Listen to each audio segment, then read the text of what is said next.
do have theirs. Let's see if we can look her name up.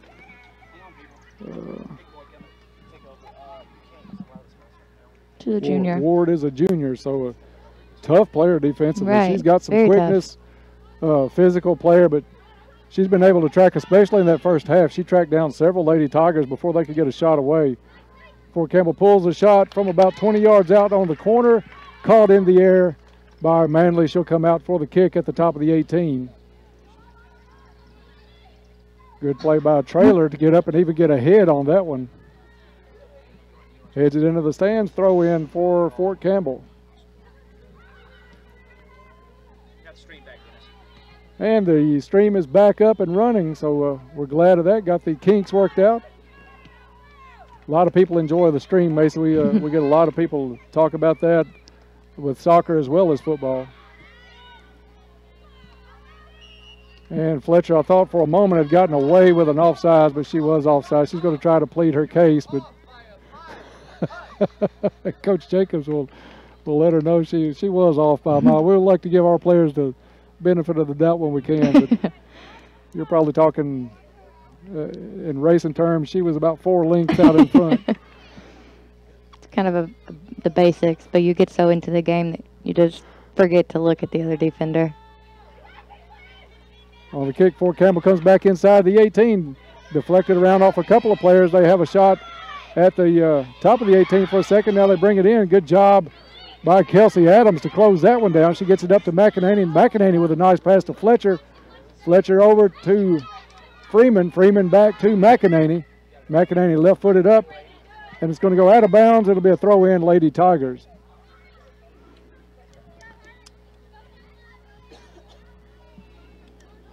A lot of substitutions set to come in, and Goffinette. So you're probably looking at 6 that will finish the game once they do get on the field. Good job by the Lady Tigers coming off. McEnany with some good minutes tonight. Trailer with a goal tonight also. Boyd in some action. Littlefield, Jackson. And do we have the right number off now? Do we have the right amount of players? Yep. So I think we are set to go after the substitution. Somewhere 4 or 5 minutes left in the first half. Big throw by Kelsey Adams. Works it all the way up to Janina. Janina's going to drop it back into the corner looking for Goffinette. Fort Campbell pulls that one back. Now they'll look offensively, getting it down the field. Header by Young. Gets it over towards Carnahan. Carnahan gives chase far sideline. Out of bounds off of Sarah Grace. Throw in Fort Campbell. Stay tuned after the game. We'll recap the scoring in the first half, and then we'll hopefully get a chance to talk to Coach Jacobs and get his look on tonight's game, and then a look ahead to that big tournament at Warren Central coming up this weekend. So stay tuned after the game for the post-game show coming your way. Hey guys, settle down a little. Don't boot it back to A lot of long ball going on here in the last couple of minutes. I think everybody just wanted to try to lob it over that line and get Meriden a run down here. Ping-ponging it. What did the score have to be for you, or was it a score and a maybe time on the clock left? When did you really get comfortable you had a game in hand? Normally it was a score more so than time, and it also kind of depended on who was on the field for like the last 10 minutes of the game or so, because you've got fresh legs, so they're not used to the action, and it's a little bit harder to get into the game with only 10 minutes left. But normally about 4 or 5 goals depending on the team. But you can't not be confident in your defensive players. I mean, as an offensive player, you have to know that what they're doing is what they practice and what they've done every game. So you just kind of have to do your job and hope that they'll do theirs too. That's a very good point. That was a really good save by Kate Manley too. Yeah, in just the last couple of seconds, Manley came up, had some pressure on us. Fort Campbell had a player dribble through a couple of Caldwell defenders and had a point-blank shot. Good deflection by Manley. And you made the point earlier in the broadcast, she's a quality goalie, could probably start. If you're not playing behind Drew Thomas, you could probably start for a lot of teams, not only in the district but in the region. And she's a sophomore, so she'll have a good 2 years starting after Drew graduates this year. And I don't think that it'll be anything bad coming from that. I think that she'll be ready to go, and she'll have seen plenty of varsity time for that to happen. So good thing not having the cupboard barrier when it comes to a keeper position. Shot on goal. It's going to be lobbed over. Fort Campbell does get on the scoreboard and breaks that scoreless streak.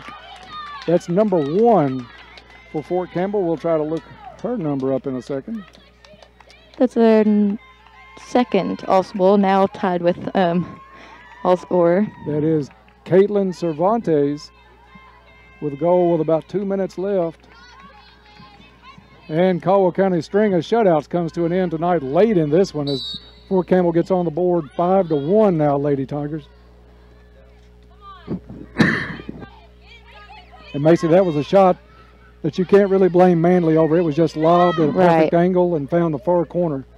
Right, and I mean, that's what you sometimes have to do as a forward or a midfielder, is just kind of look for that one shot that you can lob it over, and sometimes you get lucky and sometimes you don't. So it can go either way on that kind of shot. Now, you would like to have a defensive player in front of that so she can do it, but the problem not really on Manley on that goal.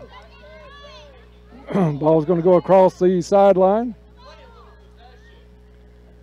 Throw in for Fort Campbell.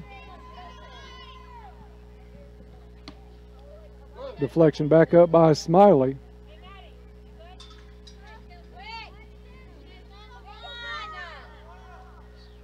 We'll take a look at that schedule again, Macy. See, the next time we are at home is going to be September 28th. That'll be another early start here at Butler Stadium, 5:45 for that one as Caldwell gets the rematch with UHA.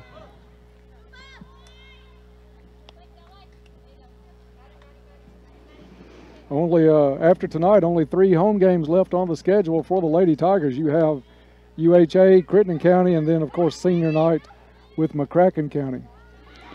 Through ball played up towards Butts. Fort Campbell clears it to the top of the 18. Janina come up. I thought she was going to have the deflection. Goes right back to the Fort Campbell player. But a good job by Ginn to go sideline with it. Fort Campbell with some urgency goes into Morris on the deflection. Good job by Kara getting in the ball game. Gets the ball back for Caldwell County offensively. Through ball coming up for Goffinet. Goffinet inside the 18, puts a shot on. Deflection shot off the post and in.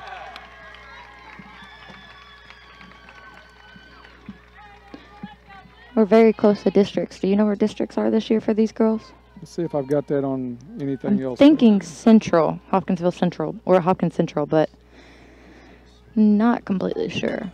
No, I do not have that, Macy. We tried to figure it out the other night, but we couldn't remember. I know we had it last year, so for sure not here, and Dawson's not in it, so for sure not Dawson. Okay, I do have it here. I had to look back far enough as Lucy Goffinet got on the scoreboard. The district tournament at Hopkins Central starting October 9th, and then the regional tournament at Lyon County this year. All right. Not too far drives from home this year. So Lucy Goffinet gets on the scoreboard, adds to Caldwell County's lead 6-1 now, Lady Tigers. They have this one in hand, looking to pick up their 4th straight win of the season. They'll go 9-4 on the year. Fort Campbell will drop to 4-8 on the year.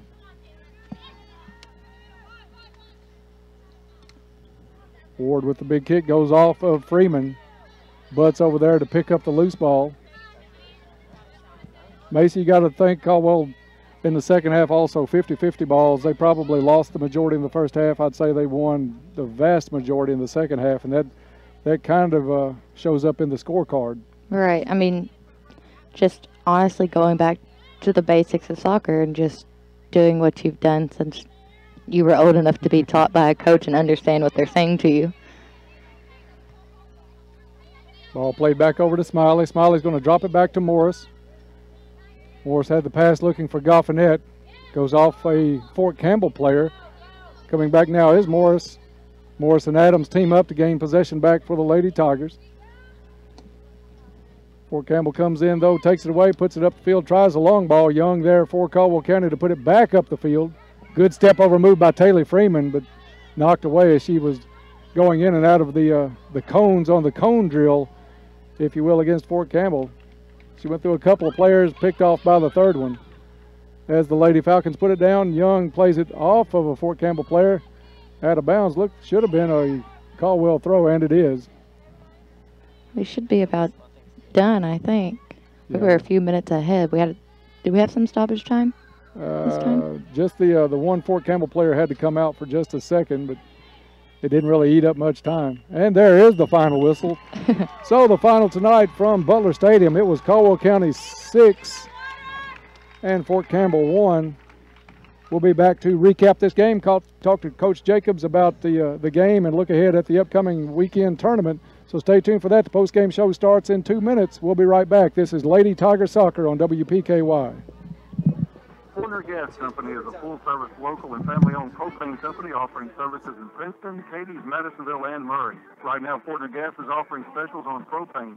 Fortner Gas offers Holland and Napoleon grills, Dixie choppers, and they also have Red Max weed eaters. Contact Fortner Gas Company today for all of your residential, commercial, and agricultural propane needs. Fortner Gas Company, a family tradition of service since 1951.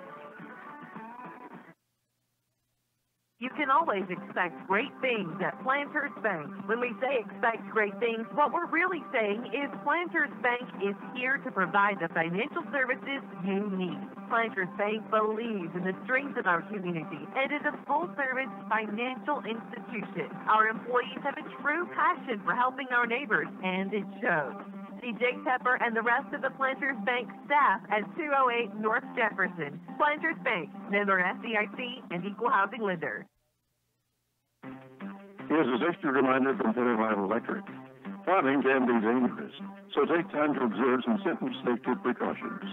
Look out for power lines before getting off or out of your cab, and when loading and transporting machine gun trailers, and when raising equipment on some extensions. Be careful when handling irrigation pipes, ladders, and rods, and keep equipment at least 10 feet away from power lines. And remember the kids. Kids love playing outdoors, but it's up to all of us to ensure they do it safely. Pennsylvania Electric reminds you to remind the kids to stay away from electrical substations and avoid playing near green electrical boxes. Do not climb trees or fly kites to model airplanes near power lines. Keep ladders and poles away so the kids cannot climb them or raise them near power lines. A safety reminder from Pennsylvania Electric. Pennsylvania Electric, your touchstone energy cooperative.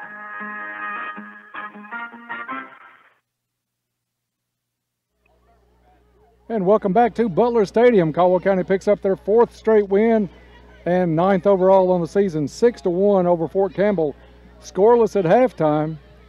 Caldwell County took some instruction from Coach Jacobs at the half, quickly came out in the second half and started the scoring onslaught. Macy Laney Fletcher picked up the first 2 goals of the night for Caldwell County, won just about 6 minutes into the second half, first one.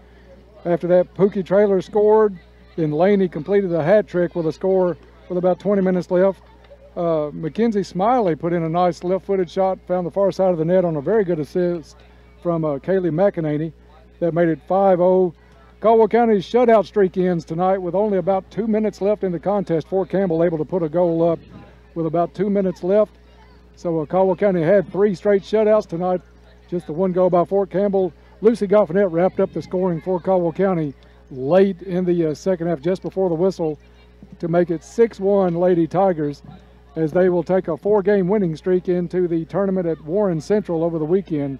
So Macy, a tale of 2 halves tonight, if you will.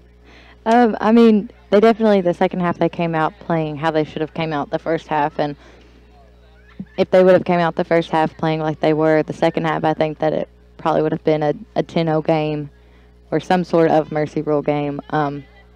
Because that's what I expect out of them whenever they played Fort Campbell. I mean, they have the intensity, they have the endurance, they have the skill.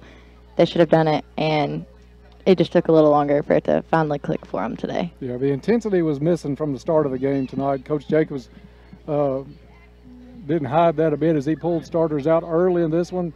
Talked to them a little bit. They had a water break, as warm as it was tonight. More like August weather here at Butler Stadium tonight. They had a water break midway of the first half. Coach Jacobs was letting them know about the intensity of their play in the first half, and then you could hear him from probably 10 yards away at halftime, and getting on the players a little bit. But they came out, they responded like you would expect this team to do. And a big second half tonight has been the case a lot this season for the Lady Tigers as they put 6 on the board and take this one 6-1. Coach Jacobs making his way up to the broadcast booth. And Macy will make the headphone switch. We'll get him lined up. Coach, congratulations. Thank you. 4th win in a row. Shutout went by the wayside late in the game, but 4th win in the row, 26 goals in the last 4 games. So Lady Tigers doing a lot of good things right now. Yeah, it was a good game with a rough start. Definitely not our best showing. We all kind of came to that agreement. We had some words at the water break and some words at halftime, and I'm just glad that they responded well. That's the main thing, is things weren't going well, and I kind of talked to them about, look, it's not always going to be going great, and someone's got to step up and be a leader. Someone's got to take control on the field and make something happen, and I thought they responded well in the second half. I mean, 6 goals and a half is always good, and we've done that a couple more times than I would have liked in the second half. I wish we could do that in the first half sometimes, but overall, comes to mind. Yeah, but overall, hey, a win is a win. Being 9-4 is good. That's a good way to end before we go. We got a tough weekend ahead, and so a good little stretch there. Well, Coach, Macy and I talked about the intensity level to start the game out. You pulled some starters early, and we also talked in the pregame show. This was almost like a trap game. You're coming off the high against a first-time in 10-year win against Hopkinsville. That was a huge win for this program to get this year. They came off of that, and I think the intensity just a little to be desired starting out the ball game. Yeah, I would say so. I think that we didn't start as well as we would have liked, and to Fort Campbell's credit, they were a hungry team, and that's something we discussed before the game is, look, they beat Hopkinsville for the first time in 16 years. Yeah. So, I mean, 10 years is something. 16 years is quite a while. And they're going to be just as hungry, and they're looking for success like anyone. They've got a good shot at going to regionals this year. And so I think that they wanted it a little bit more in that first half. They had a little more intensity, but I'm just glad that our girls were able to step it up and put something together in the second. Before we talk about the tournament this weekend, any 1 or 2 players you want to mention specifically tonight? Overall, I mean, our back 4 as a whole, those 4 that have been starting have just been phenomenal back there the past couple games, and tonight was no different. We tried to change it up a little to rest some, to not have them burn out for a big weekend, and just to try and get some minutes whenever we're up like that. But they've been doing a phenomenal job. I think that Mackenzie Smiley has really come along. I thought she was kind of in a funk there for a little bit and has got herself out of it and has been looking great. Taylor Freeman, the same thing, has been just really taking control of the middle. And then Lainey Fletcher. Lainey's been on fire. Just unstoppable offensively. I think she had a hat trick tonight. She had a hat trick the other night against Central. She has just been all over it. Yeah, I brought the point up with Macy. There's been a couple of broadcasts this year, I think in the last couple of 3 seasons, that Lainey is by far the most improved player on your squad. Oh, and she's a workhorse. I mean, I know every time I put Lainey out there, I'm going to get 150% from her. That's just her personality. There's times I've almost got to pull the reins back on her a little bit because it gets a little too intense. And but that's I can't fault her for that. That's a competitive spirit. Well, Coach, this weekend you take the Lady Tigers to Bowling Green to play in the Warren Central Lady Dragon Classic. The schedule has us playing Greenwood, John Hardin, excuse me, and Graves County. So tell us a little about this tough competition. Yeah, We've been there before back in Macy's day, so we know it's not a cupcake tournament. Yeah, no, this was something we decided to shift tournaments a little this year. We were looking for a little more competition, and so decided to go to Warren Central. Was kind of hoping to play them. We had a real good game with them last year in Hopkinsville. But didn't get put in their bracket, and I would say we probably got put in arguably the toughest bracket out there. That first game against Greenwood is we don't see many teams like Greenwood. Right. Greenwood is a top 5 team easily in the state. They're a team that I would say if they can get past Bowling Green, have a great shot at going to the state semis or finals, depending on what draw they get. And that'll be a test, but I think that it's good. That's one of those character games that are going to get you ready for regional. John Hardin and Graves, I think, will be a little more even. We won't be as much of an underdog in those games, and I think that both of those are 50-50s. I mean, whichever team is going to come out and play well is going to be the team that gets it. And this tournament was kind of, in this last part of the season, was designed to ramp up that competition a little bit and get the girls ready for regionals, because at the end of the day, that's what it's all about. And only 8 games left in the season, which is hard to imagine. 8 games left in the regular season. What do you like so far about your team at this point, and what's the one major thing you want to work on between now and district tournament time? Defending and finishing are two things that I've really liked. Finishing was something we struggled with for a little bit. We practiced on it quite a bit, and we're finally starting to come to our own where we get those chances, we put them away.